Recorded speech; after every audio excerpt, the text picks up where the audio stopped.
Working कैसे करता है उसका प्रिंसिपल मैंने बता दिया। अब हम क्या करते हैं, एक आइडियल ट्रांसफार्मर की बात करते हैं। मान लीजिए हम जनरल की अगर बात करें, ट्रांसफार्मर जो भी होता है, जो नेचुरल ट्रांसफार्मर की बात करते हैं, जो डे टू डे लाइफ में हम इलेक्ट्रिक अप्लायंस की ट्रांसफार्मर यूज करते हैं, ठीक है। तो एक्चुअल में क्या करते हैं, सारे पावर को एग्जैक्टली उतना पावर का आउटपुट नहीं लेते, कुछ पावर इसमें लॉस होता है। लेकिन ऐसे ट्रांसफार्मर के ऊपर हम अज्यूम करें कि जो इतना जितना इनपुट पावर हम दे रहे हैं उतना ही आउटपुट पावर का मेरे को वोल्टेज मतलब मिल रहा है, समझ में आ रहा है। जितना हम इनपुट पावर दे रहे हैं उतना ही आउटपुट मिल रहा है, मतलब जितना इनपुट दे रहे हैं एग्जैक्टली सारे इनपुट पावर को क्या कर रहे हैं, वो यूटिलाइज करके आउटपुट पावर भी दे रहे हैं सेम पावर। तो इस केस को मिलेगा आइडियल ट्रांसफार्मर, जिसमें क्या होगा ना, इनपुट पावर मतलब इनपुट वोल्टेज और इनपुट करंट जो भी दे रहा है उसका पावर जितना होगा, आउटपुट में तेरे को जो मिलेगा induce EMF and induce current, उसका भी पावर उतना होगा। तो मतलब initial power and output power ये क्या हो जाएंगे, इनपुट पावर एंड आउटपुट बराबर हो जाएंगे। तो ये अगर बराबर हो जाएगा, पावर क्या लिख सकते हैं, बीआई।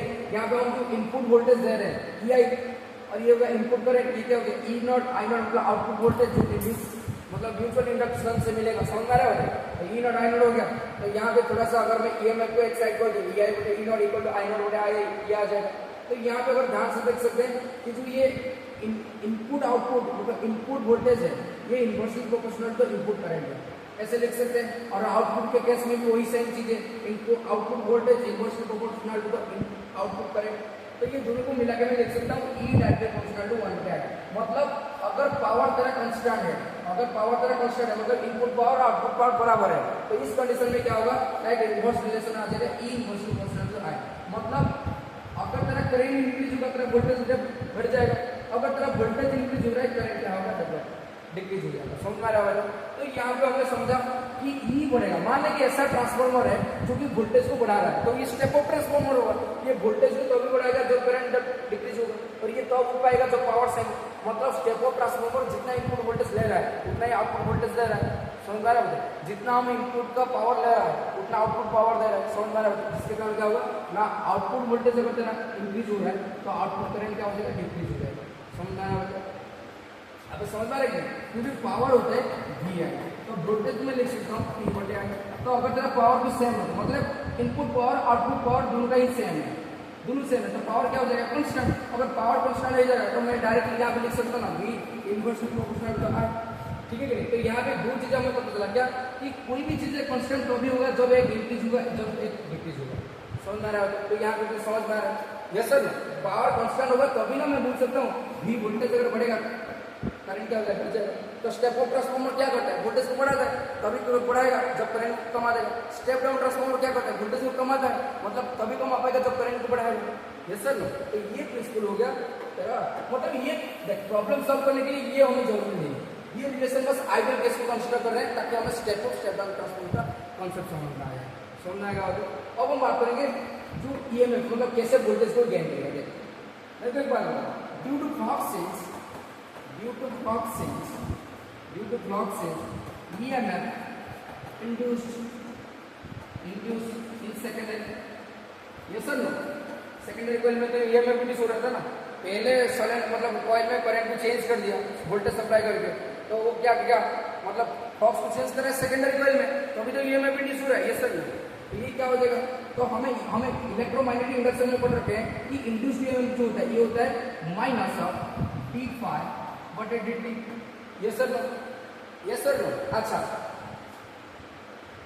एक कॉइल में फ्लक्स डेवलप होता है इतना, तो अगर नंबर ऑफ टर्न्स होगा, क्योंकि नंबर ऑफ टर्न्स है कि नहीं, तो ये में n से मल्टीप्लाई कर देंगे हम। ये सर क्योंकि E equal to minus n d∅ बटे dt, the rate of change of flux, obviously secondary coil में फ्लक्स चेंज हो रहा है करंट चेंज के कारण, तो ये क्या करेगा, EMF इंड्यूस करेगा, और लेंज लॉ के अकॉर्डिंग अपोजिट डायरेक्शन में इंड्यूस होता है, और एक कॉइल में फ्लक्स चेंज होता है E equal to minus d∅ बटे dt, नंबर ऑफ टर्न्स है तो n से मल्टीप्लाई हो जाएगा, ये फॉर्मूला तो पता है आपको।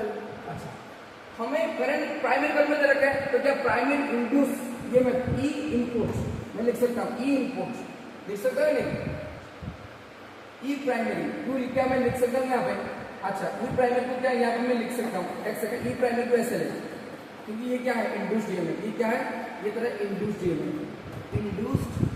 EMF भाई प्राइमरी कॉइल हो सेकेंडरी कॉइल हो, करंट चेंज होने से EMF इंड्यूस होता है कि नहीं। सॉलिनॉइड तो खुद के मतलब करंट को चेंज करता है, खुद ही अपने ही अंदर EMF को इंड्यूस करता है, फिर खुद का चेंज को ही अपोज करता है, पढ़ा था सारी चीजें सॉलिनॉइड के केस में। तो ये क्या करेगा, इंड्यूस प्राइमरी कॉइल की बात कर रहा हूँ क्योंकि प्राइमरी कॉइल में भी ईएमएफ इंड्यूस होगा ना, तो ई प्राइमरी क्या हो जाएगा minus N primary number of turns in primary d∅dt। ये सर अच्छा सेकेंडरी कॉइल में भी फ्लक्स चेंज हुआ क्योंकि वो मैग्नेटिक फील्ड इसमें भी पास हो रहा है, तो ये क्या हो जाएगा सेकेंडरी कॉइल में हो जाएगा ES equal to minus NS equal to d∅dt। समझ आएगा? अच्छा अगर मैं दोनों का रेशियो लेता हूँ, दोनों का अगर मैं रेशियो लेता हूँ टेकिंग रेशियो अगर मैं दोनों का रेशियो लेता हूँ तो ये क्या हो जाएगा पूरा EP बटे ES induced voltage primary voltage बटे सेकेंडरी वोल्टेज, ये क्या हो जाएगा NP बटे NS माइनस माइनस का क्रॉस हो जाएगा, कैंसिल आउट हो जाएगा। समझ आ रहा है? मतलब number of turns in primary number of turns in secondary ये कैंसिल करेंगे, ठीक है। अच्छा ये d∅ क्या हो जाएगा कैंसिल आउट हो जाएगा। ये सर तुम बोलेंगे कि सर कैसे कैंसिल आउट हो जाएगा क्योंकि फ्लक्स सेंस दोनों में सेम हो रहा है। सर आपने तो बोला ना कि दोनों में नंबर ऑफ टर्न्स अलग अलग है, तो नंबर ऑफ टर्न्स अलग अलग होंगे तो फ्लक्स सेंस तो अलग अलग होना चाहिए, सेम कैसे कर दिया ये पूछना चाहिए था लेकिन पूछा नहीं तुम लोगों ने। ये सर देख मेरे को एक बात बता, ये जो नंबर ऑफ टर्न्स है चाहे प्राइमरी हो या फिर चाहे सेकेंडरी हो, ये जो नंबर ऑफ टर्न्स का तो ये देखिए कि एक लूप है कि नहीं, तो उसका एरिया सेम है। फ्लक्स क्या होता है भाई, क्या यहाँ पे सोलेनॉइड में जो मैग्नेटिक फील्ड डेवलप होता है कांस्टेंट मैग्नेटिक फील्ड, और कांस्टेंट फ्लक्स को कांस्टेंट मैग्नेटिक फील्ड के लिए जो फ्लक्स डेवलप होता है कैसे लिखते हैं भाई, E equal to I equal to B dot A, B vector dot A कैसे लिखते हैं कि नहीं, फॉर कांस्टेंट मैग्नेटिक फील्ड के लिए फ्लक्स सेंस लिखते कि नहीं, phi equal to B vector dot A vector. अच्छा एरिया दोनों का सेम है ना, भले नंबर ऑफ टर्न्स ज्यादा हो जाए लेकिन एरिया तो दोनों का सेम है, तो एरिया तो दोनों का सेम हुआ फ्लक्स सेंस क्या होगा सेम होगा। समझ में आ रहा है? क्योंकि फील्ड तो कांस्टेंट है, एरिया तो दोनों का भी सेम है, तो फ्लक्स सेंस क्या होगा कांस्टेंट होगा। यहाँ पे कोई एन का टर्म है कि नहीं, समझ में आ रहा है? तो इसका मतलब फ्लक्स सेंस दोनों में क्या होगा सेम होगा, भले ही अलग अलग टर्न हो लेकिन तो ये फ्लक्स और मैग्नेटिक फ्लक्स का नंबर ऑफ टर्न के ऊपर डिपेंड नहीं करता है। समझ में आ रहा है? हाँ करता है अगर नंबर ऑफ टर्न्स के लिए कैलकुलेट कर रहे थे, लेकिन एक कॉइल के लिए क्या करते हैं, मान लीजिए ये कॉइल है ये कॉइल है, दोनों का रेडियस सेम है तो एरिया भी दोनों का सेम आएगा, तो दोनों के थ्रू फ्लक्स अगर मैग्नेटिक फील्ड को पास कराए जितना इधर पास हो रहा है उतना भी इस सर्किल के थ्रू पास हो रहा है, जिन दोनों का एरिया सेम है तो फ्लक्स दोनों में सेम ही आएगा। ये सर तो इसलिए क्या हो जाएगा d∅dt दोनों में कैंसिल आउट हो जाएगा। क्या समझ में आ रहा है? ये सर ये दोनों का सेम मतलब कैंसिल आउट हो जाएगा, तो बचा कितना EP बटे ES इक्वल माइनस NP बटे NS। तो ये इंपॉर्टेंट रिलेशन है, तो यहाँ पे ध्यान देना अगर तेरे को EP क्या होता है प्राइमरी वोल्टेज जो तो सप्लाई दे रहा है, प्राइमरी वोल्टेज जो तो सप्लाई दे रहा है। समझ में आ रहा है? NP क्या है number of turns in primary coil, ES क्या है सेकेंडरी वोल्टेज जो इंड्यूस हो रहा है, और NS क्या है सेकेंडरी कॉइल। मतलब क्या मैं यहाँ पे एक चीज लिख सकता हूँ E directly proportional to N in general, लिख सकता हूँ नहीं भाई EP NP ES NS क्या मैं लिख सकता हूँ E directly proportional to N, मतलब ऑक्सीजन अलग अलग हो जाएगा, ठीक है कैंसिल आउट नहीं करेंगे क्योंकि सेम टाइप का मटेरियल ले रखे हैं, सेम वे में ही वो हम किए हैं। समझ आ रहा है? ताकि सेम उसका एरिया रहे, ऑक्सीजन दोनों में सेम हो जाए, और ऑक्सीजन तभी होगा ना तभी तो मतलब ईएमएफ को इंड्यूस करेगा सेम रेट में। समझ में आ रहा है? समझ में आ रहा है? अच्छा देखिए यहाँ पे EP equal to NP ES equal to NS, क्या मैं लिख सकता हूँ E directly proportional to N। Yes sir no, अबे ऐसे लिखना पड़ेगा EP directly proportional to NP ES directly proportional to NS, तो दोनों को मिलाकर मैं लिख सकता हूँ in general E directly proportional to N। मतलब जितना ज्यादा वोल्टेज चाहिए उतना ज्यादा नंबर ऑफ टर्न्स तेरे को बढ़ाना पड़ेगा, ठीक है। अगर तेरे को ज्यादा वोल्टेज चाहिए आउटपुट में तो आउटपुट सेकेंडरी कॉइल को क्या करेगा ज्यादा नंबर ऑफ टर्न्स को बढ़ाएगा। N क्या है नंबर ऑफ टर्न्स, N क्या है यहाँ पे नंबर ऑफ टर्न्स, N क्या है number of turns, number of turns E क्या है वोल्टेज, वोल्टेज यानी कि जितना नंबर ऑफ टर्न्स तेरा इंक्रीज होगा उतना ही तेरा वोल्टेज ज्यादा होगा। समझ आ रहा है? यस सर नो, क्योंकि नंबर ऑफ टर्न्स अगर ज्यादा हो जाएंगे फ्लक्स सेंस भी ज्यादा हो जाएगा, ईएमएफ भी बढ़ जाएगा। सिंपल सी बात यही है, ठीक है। मान ले यहाँ पे देख अब फील करते हैं, फील आ जाएगा।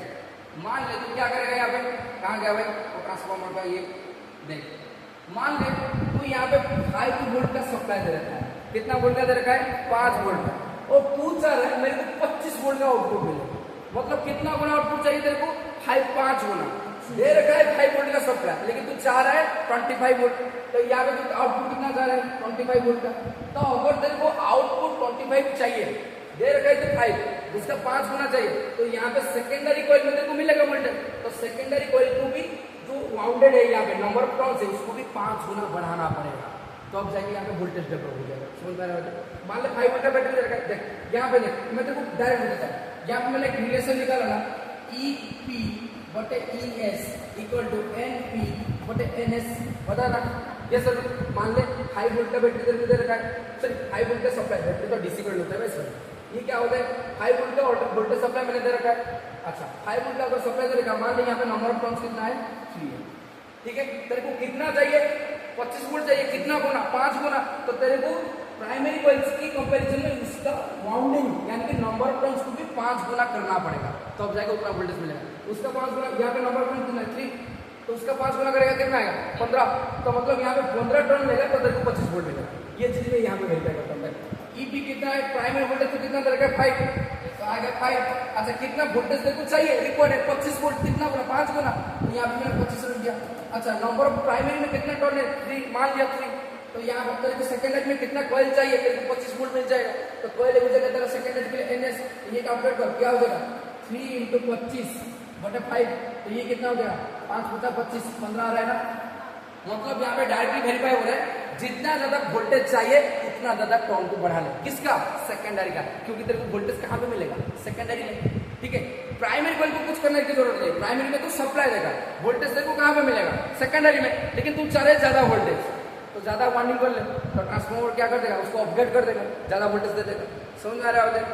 अगर मान लीजिए तू यहाँ पे 10-15 वोल्ट दे रहा है और तू यहाँ पे 30 वोल्ट का आउटपुट चाहता है वोल्टेज, ठीक है कि नहीं, तो ऑब्वियसली ये ट्रांसफार्मर जो का